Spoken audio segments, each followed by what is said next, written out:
Break के बाद एक बार फिर से आप सभी का स्वागत है। अब बात करते हैं मूक बधिरों के इस खास बुलेटिन के बारे में।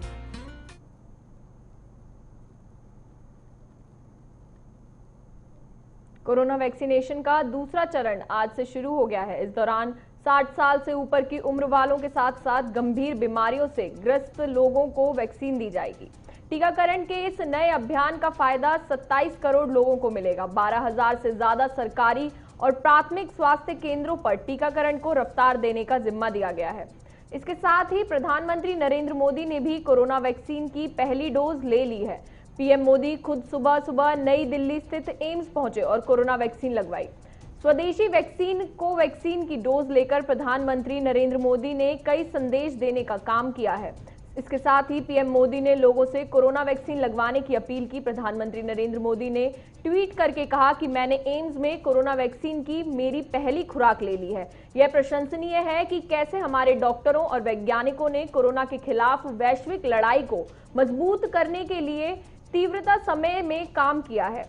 मैं उन सभी से अपील करता हूं जो वैक्सीन लेने के लिए योग्य हैं। साथ में हम भारत को कोरोना मुक्त बनाएं। अब बात करते हैं अगली खबर की।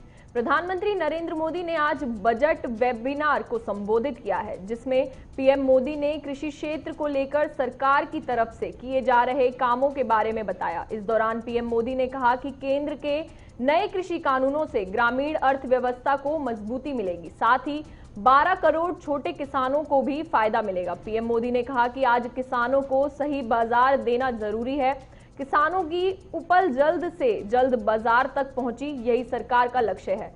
छोटे किसानों को ताकत देने से ही कृषि क्षेत्र का भला होगा। पीएम मोदी ने कहा कि फूड प्रोसेसिंग के जरिए किसानों के साथ साथ प्राइवेट पब्लिक सेक्टर को बल मिलेगा। किसानों की उपज को अधिक विकल्प मिलना समय की मांग है। पीएम मोदी ने कहा कि मिट्टी की जांच को लेकर भी किसानों को जागरूक करना होगा। पीएम मोदी ने यह भी कहा कि अब वक्त हो गया है कि कृषि में भी प्राइवेट सेक्टर की भागीदारी बढ़े। सिर्फ बीज तक ही नहीं बल्कि इसे आगे बढ़ाना चाहिए।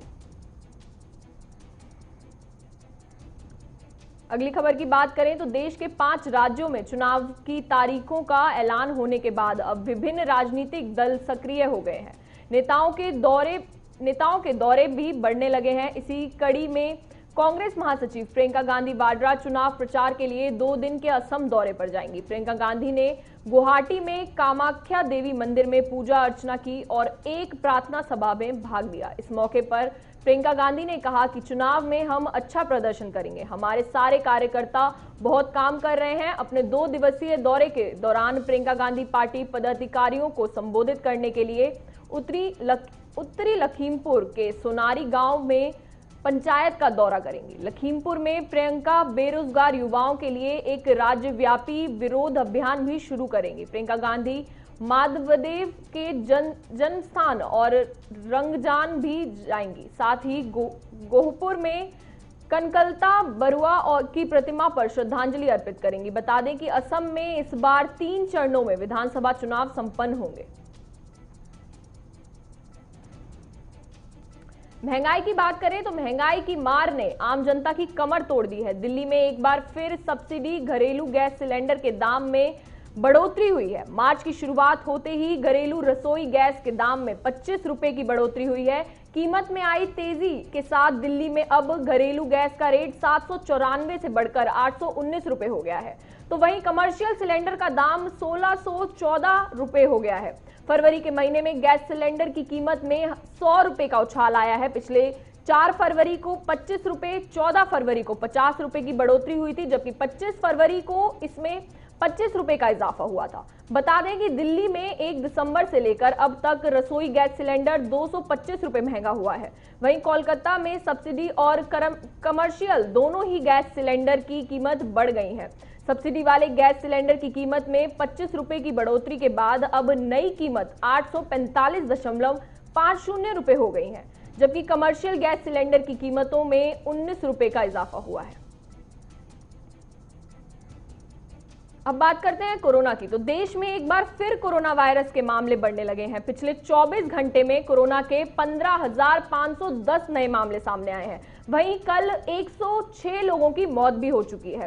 स्वास्थ्य मंत्रालय की ओर से जारी ताजा आंकड़ों के मुताबिक देश में कोरोना के पॉजिटिव मामलों की संख्या 1,10,96,731 पहुंच गई है। इनमें से 1,57,157 लोगों की मौत भी हो चुकी है। देश में सक्रिय मामलों की कुल संख्या अब बढ़कर 1,68,627 हो गई है। वहीं कल कुल डिस्चार्ज हुए मामलों की संख्या 1,07,86,457 है। बता दें कि देश में अब तक कुल 1,43,01,266 लोगों को कोरोना वायरस की वैक्सीन लगाई गई है।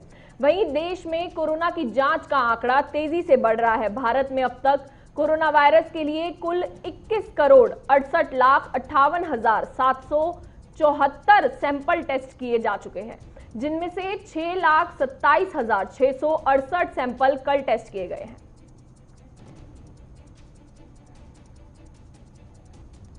महाराष्ट्र में कोरोना की बात की जाए तो महाराष्ट्र में कोरोना संक्रमण लगातार बढ़ता जा रहा है।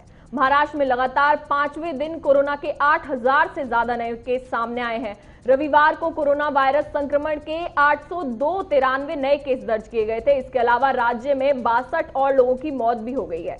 बात मुंबई की करें तो मुंबई में रविवार को 1,051 कोरोना के नए मामले आए, जबकि 5 लोगों की मौत हो गई। कोरोना संक्रमण के मद्देनजर पुणे शहर में 14 मार्च तक के लिए स्कूल, कॉलेज और प्राइवेट कोचिंग सेंटर्स को बंद करने का फैसला लिया गया है और नाइट कर्फ्यू भी 14 मार्च तक के लिए बढ़ा दिया गया है। महाराष्ट्र में सबसे ज्यादा एक्टिव केस पुणे, मुंबई और ठाणे में है। एक्टिव केस के मामले में महाराष्ट्र पूरे देश में टॉप पर है। महाराष्ट्र के बाद एक्टिव केसों में दूसरा नंबर केरल का है। इस बीच एक प्रेस कॉन्फ्रेंस के दौरान कोरोना के बढ़ते मामलों को लेकर सीएम उद्धव ठाकरे ने कहा कि कोरोना संकट शहर में फिर से बढ़ रहा है। सरकार को मजबूरी में लॉकडाउन लगाना पड़ा है। हम सबको कोरोना नियमों का पालन करते हुए संक्रमण से बचाव करना है। तो चलिए आज के लिए बस इतना ही। देश और दुनिया की तमाम खबरों के लिए बने रहें हमारे साथ। नमस्कार।